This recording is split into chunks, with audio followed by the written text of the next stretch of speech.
Hello, everybody. Hello. All right, we are live. You good? Yeah, I'm good. Awesome. Yep.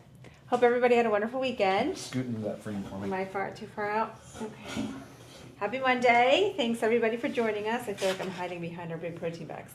All right, so we have, as always, a good one for you guys today, and I think I'm most excited to talk about it just because I'm doing something right now that I'm learning more about it through myself, and we'll get into that in a second. Yeah, I'm a little jealous. Yeah, well, you can do it too. Yeah. Everybody can do this. But before we dive into what we're about to talk about, please make sure you like and subscribe to our channel. Give us feedback, leave comments, ask questions. I love questions. I think we all know that. Probably just because I love teaching all about health and wellness. So, with that said, anything else? Did I miss anything? We're going to answer questions too pertaining to the topic at the end. So you can even start now as we start talking if you have questions. But I do encourage you to wait a little bit because we might actually answer a question along the way. Alrighty. So what we're talking about today is blood sugar control. And I still feel like this is probably my number one email that I get is about something about high blood sugar, diabetes, insulin resistance, pre-diabetes, whatever. They all fall into the same category. And many times I do get the question of what supplement is for diabetes or high blood sugar, insulin resistance. Supplement. There's no supplement that's going to do that. It is supplements and lifestyle.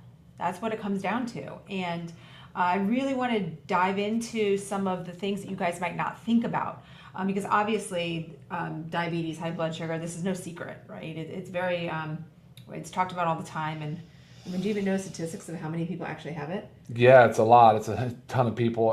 Well, 3/4 of the population in America are either overweight or obese. And then type 1 and type 2 diabetes, I think, makes up almost 50 million people now. It's crazy. 1 out of 6, something like that. So it's nuts. If you throw pre-diabetes in there as well, yeah. Right. Yeah. I actually had I was away for one of our daughter's volleyball tournaments this weekend, and her friend was talking and was telling me that she's like, I'm scared. My dad has diabetes, and so it's genetic. So I'm scared I'm going to get it. I said, it's not genetic. There could be some genetic factors in there, but it's really all about your lifestyle, whether it's going to turn that on or keep it at bay.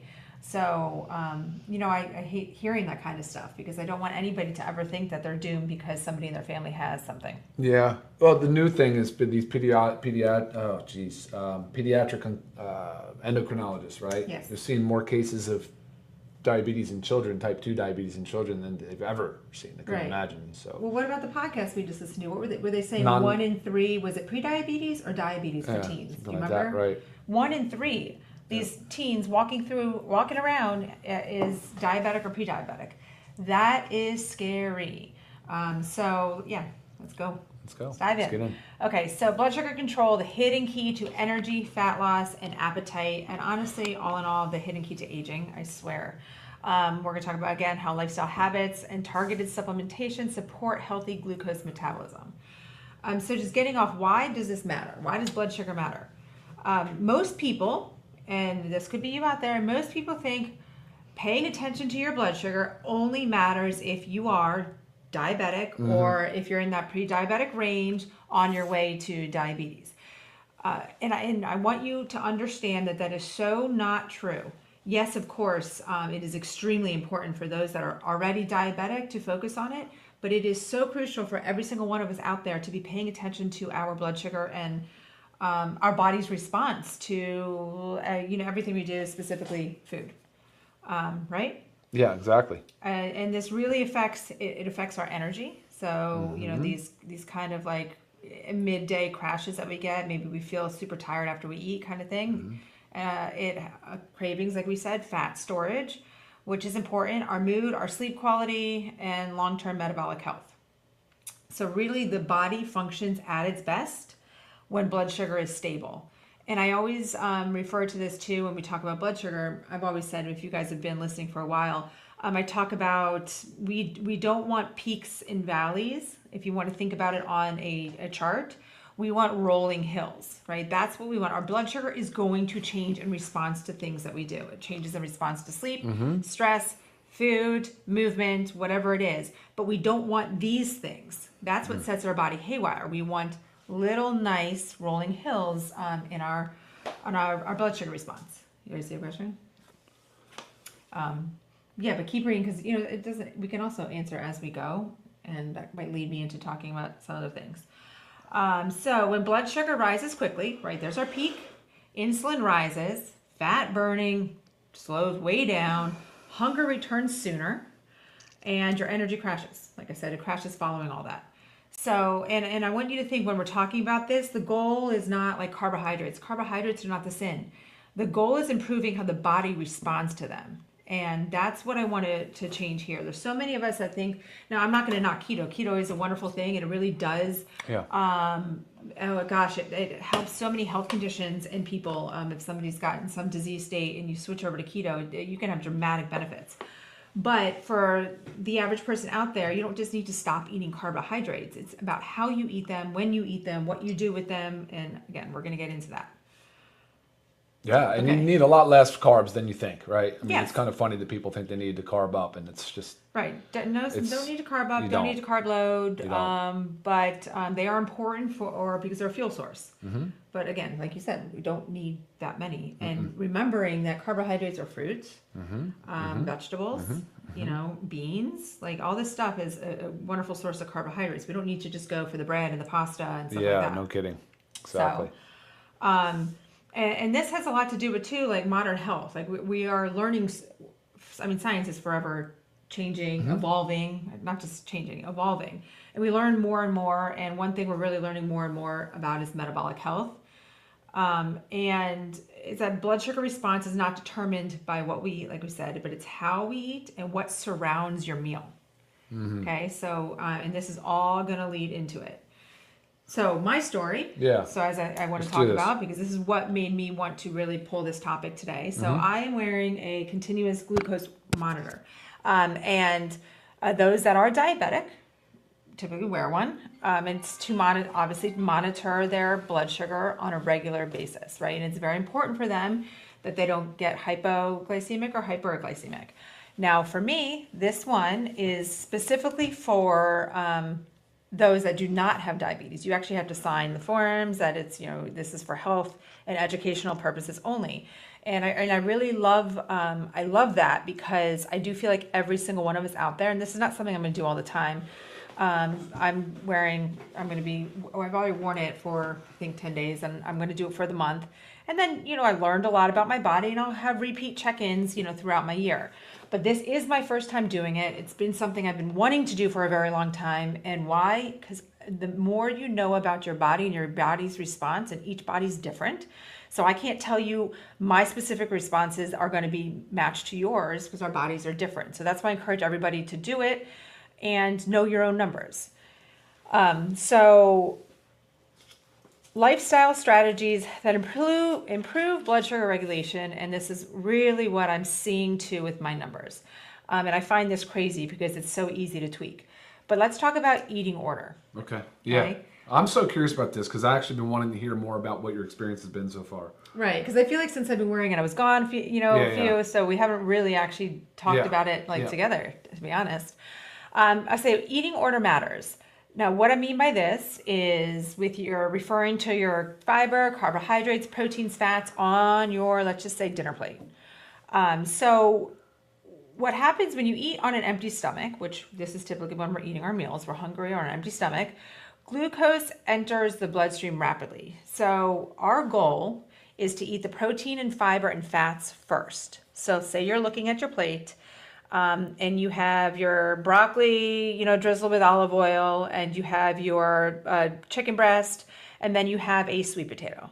Your goal would be to focus on eating the broccoli with the olive oil. There you get your fiber and your fats, and then your chicken breast, your protein. Eat that, and then finish it off with your sweet potato. And that simple order, you're going to have a smaller glucose rise. You're going to have improved satiety and more stable energy levels. But this is honestly just because you're balancing your you're stabilizing your blood sugar better. And I've known this for a long time. You've always heard that. I didn't think it would have that dramatic of a benefit or of a impact, but it does. And I see it on my numbers. I see it on my app that's reading my blood sugar. It's wild. So it's one simple switch that we can do. Think about it even if you're having like a snack, right? What have we always heard with like, don't just go eat an apple. Yeah. Have some fats, right? Yeah, have it with some nut butter. Nut butter or almonds or... Right. Or eat a quarter an avocado and then your apple slices. I mean, that's a very nice snack. That really is going to make a dramatic difference in how your blood sugar responds. So the supplements that we have here, obviously, I'm going to explain a little bit more, but I want to talk about as we go. Because basically, what did I just talk about? Fiber and protein, right? Our organic fiber and lean, which has a dramatic benefit with, this is why we say take lean 30 to 60 minutes prior to eating. It's all the goal. It's all about the blood sugar response. So don't think about this just if you want to lose weight, because I have no goal to lose weight, but I have a goal to always be healthier, always maximize or optimize my health. I'm not going to be eating any less when doing this, and you actually track your food. Like I'm eating the same amount, but I can tell it makes a difference. So you've got to focus on using these as tools to help you do that. Okay, anything else with eating order? Well, you're about to talk about how you work these in together. Yes. Right. Yep. Well, I mean, so I said 30, 60 minutes prior to eating. Do you want to talk about a little bit what's in lean? Like why? Well, of course. I mean, it's just like the anticipation of food, right? Like your body starts to release, enzymes and things. The body, as mood-wise, the hormones shift to get ready for digestion. And so if you actually were to put lean in or a GLP-1 activator and some of these other beneficial compounds in there, enzymes and such, it will be a perfectly primed environment for when you do consume the food. And you're not going to get a spike in sugar from taking the supplement, right? Right. The supplement will not spike you. So taking that to 30 to 60 minutes before anticipated food offers a tremendous amount of benefit, like you said, in the blood sugar curve. Right. That's where you would likely see the most benefit. Right. I mean, and you have ingredients like glucomannan in there. Oh, yeah. The fiber expands 100 times the weight of its weight in water. That's why it's important to stay hydrated if you're using lean. Again, another benefit of water, but like truly, drinking water to curb some of the appetite as well. But the glucomannan, there's the fiber, there's the digestive enzymes, or the GLP-1 activators like the New Zealand hops extract that's in lean. Just a tremendous amount, like I said, I keep saying it, it's just good beneficial ingredients. Right, 100%. And you could also, I know there are some, because you guys have emailed me your routines, that do take a scoop of the fiber prior to each meal. If your stomach can handle, if your gut can handle that, that's wonderful, because that's really going to, prevent the blood sugar spike. Yep. But also, you could even like divide it up if it's too much fiber for you, depending on how you eat. Mm-hmm. You could also split it up. But again, it's about playing around with like what works for you. And also just putting these guys, in your shake, adding the fiber to your shake. So making sure that it's going to slow the blood sugar response. Because when you eat something, it's not an immediate blood sugar. It's not an immediate blood sugar response. Your body takes a little bit of time to register, what's going on. And the more time it takes to go like this, the better. So if you're going quickly like this, again, we don't want that. What does that say? Oh, sorry. Is there 10%? Oh. We're good. Okay, next one is chewing versus drinking your calories. And I have seen this personally because I usually always start my day with a protein shake. And I put all of our stuff in it, right? I have the fiber, I have the greens, lots of stuff. But what I noticed is little simple things and I'm not going to change. I love my protein shake as my first meal of the day. I absolutely love it. Mm-hmm. But I've had to make a couple simple tweaks, because it was actually spiking me. Not outside of my range, but again, it went to a spike instead of our rolling hill. So I actually had to take out my blueberries, because the fact that it's a liquid format. Thank you, liquid format. And my body doesn't have to break it down. So it's going to have a quicker absorption and effect on my blood sugar response. So just adding in those blueberries, even though they're wonderful and healthy, adding them into the shake was actually making it spike.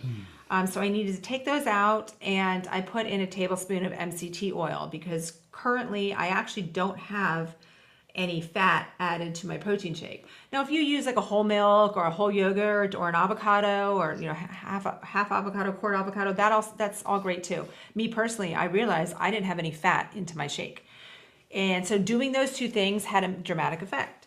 And I just know I'll get my blueberries in, another part of the day. Sure. It was just how my body responds to my first meal of the day and it being liquid. Right. So that makes sense though, right? Because the mastication process of chewing, right? When you're breaking food down, the enzymes are working, it's going into the stomach where it still has to be, broken down further, and before it can even get into the small intestine and start to absorb, right? So there's a different phases, depending on the bite size and the amount of chewing and the time it takes. When you take a liquid smoothie, you just ground everything up in the blender, right?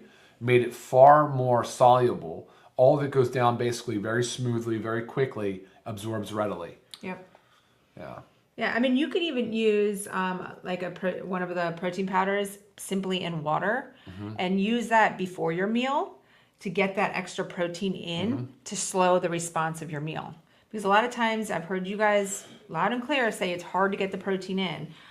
It's hard to eat, 6 ounces of meat in this at your meal. Well, you can easily do a protein shake or just mixed in water, keep it simple, prior to each meal. Yep.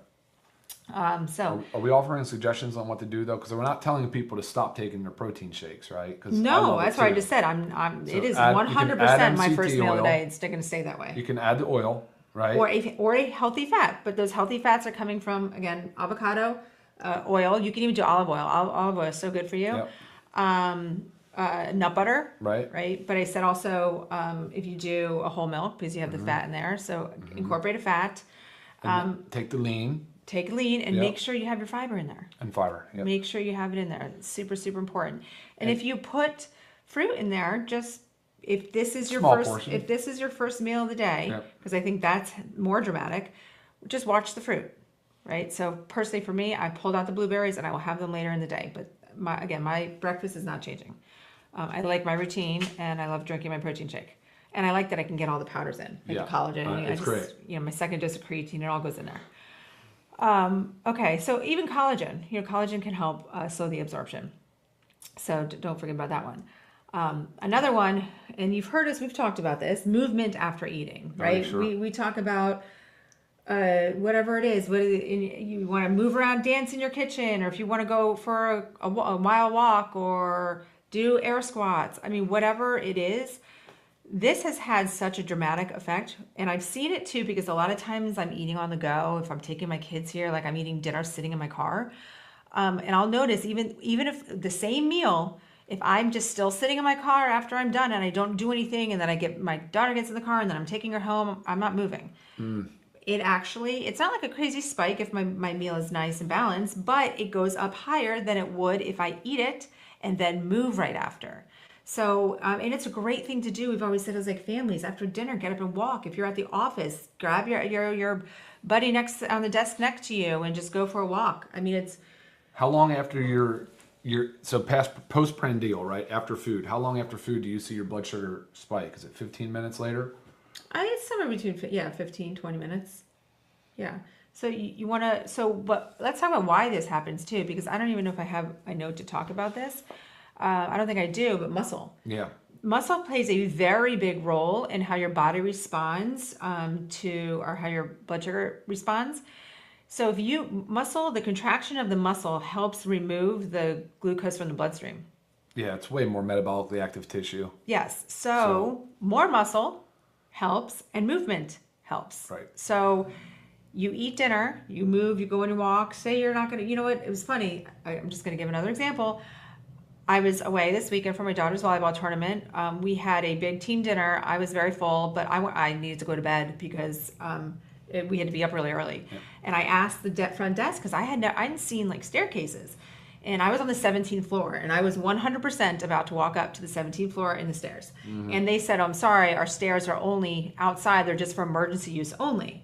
So then I went into my room and I did 2 minutes of air squats. Like I brought my knees up. I mean, I needed help removing the glucose from my bloodstream because I was about to lay down and go to bed. So now, can you watch your app and see real time what your blood sugar is? Yeah. What it is right now, you could see it. Yeah. I mean, I'll pull it up. And so I ate. So I will be.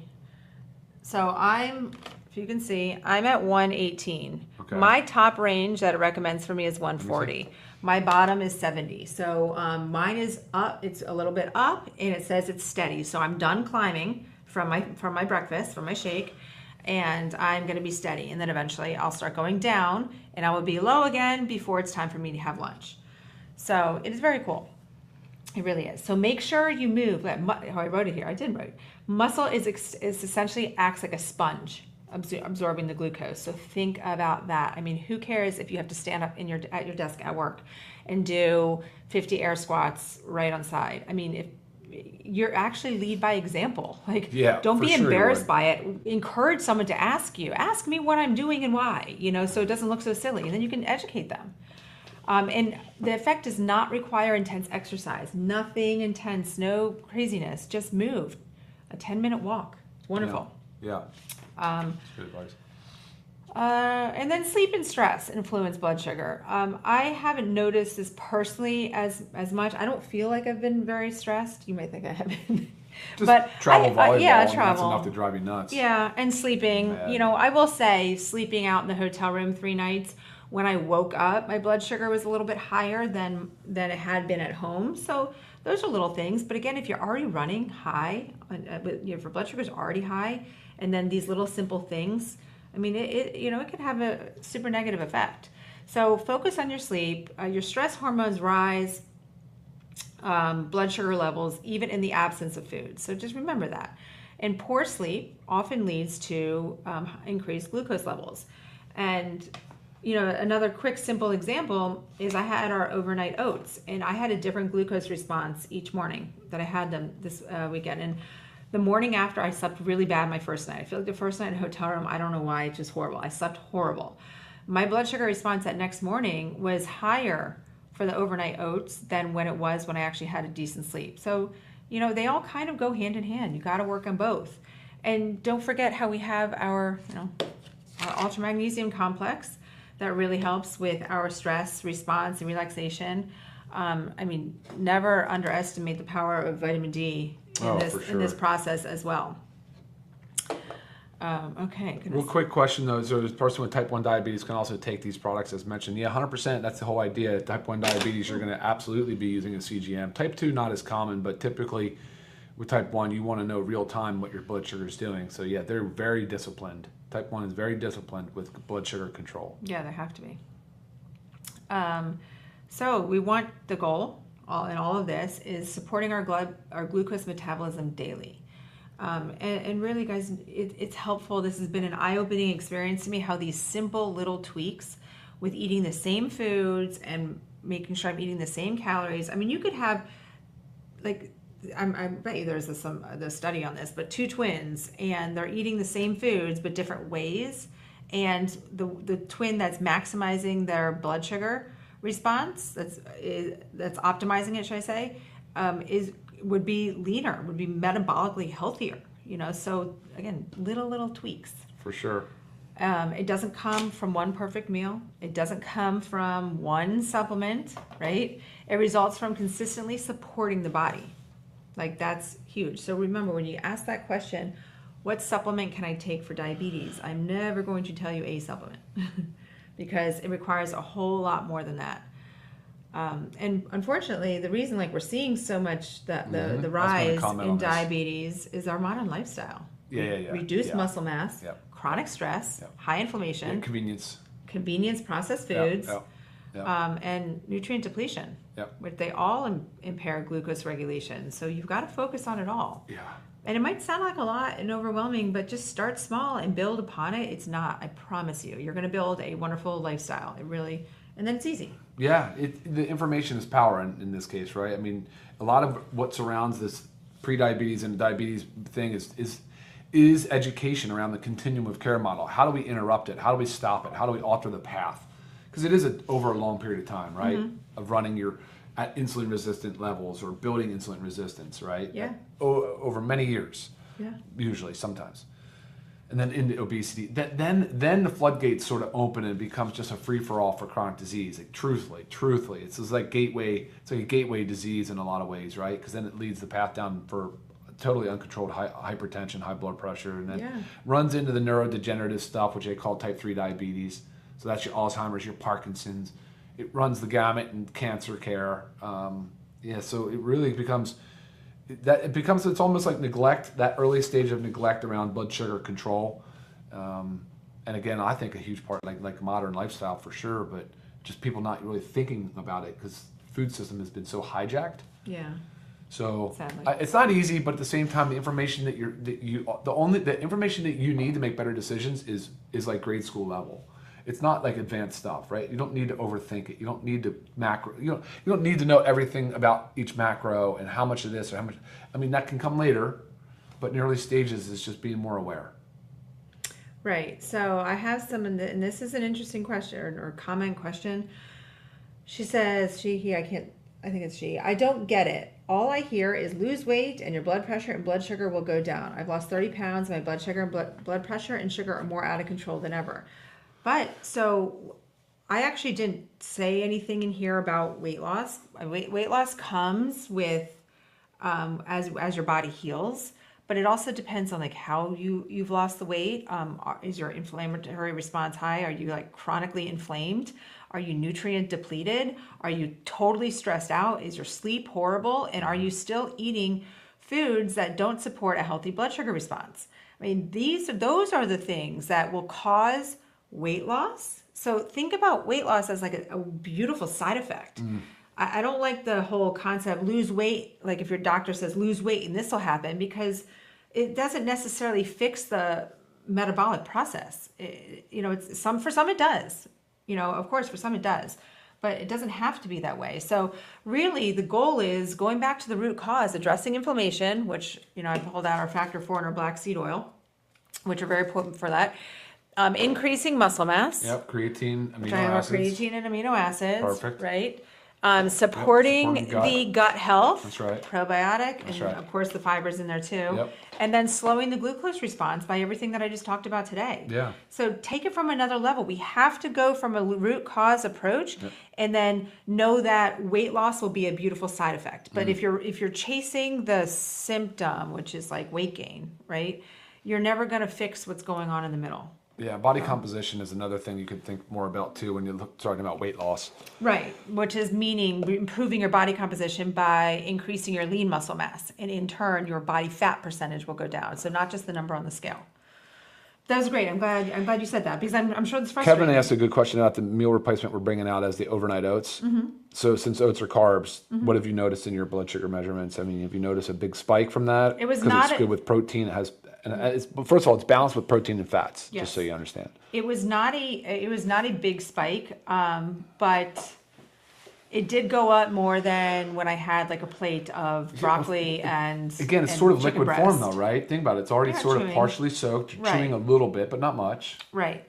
What I have not played around with yet, and this is next, is putting a scoop of the fiber in it when I make it, or drinking the fiber in a glass of water prior to eating it. So I'm still playing around. I still have, with this guy on, I still have 15 more days to, be my own With the overnight oats, you could easily add a scoop of the fiber to the overnight 100%. oats, right? Could you put a little MCT oil in there too? 100%.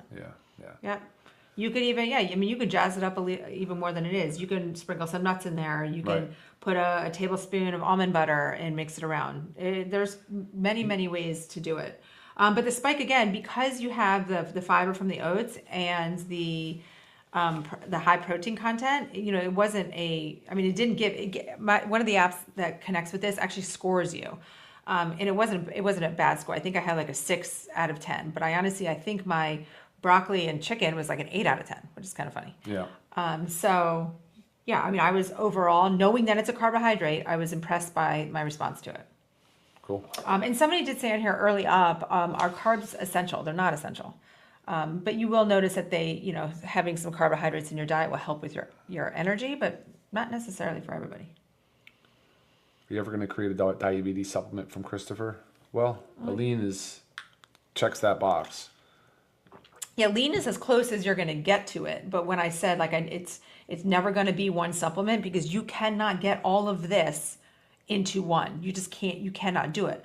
But this is as close as you're going to get because the goal is taking it again 30 to 60 minutes prior to eating, even 90 minutes if you have a slow digestive process. And that way it's going to really blunt that blood sugar response. Yeah. I don't know if it is related, but Carrie asked if magnesium stearate is safe. It's an ingredient. Yeah, magnesium stearate is going to be found in most supplements, but you don't want the synthetic forms. You get plenty of stearic acid out of your normal diet, but we use organic rice hulls in our capsules, so there's a natural form of stearic acid in organic rice hulls, but it's food-based. I understand. I don't know if that helps to answer your question.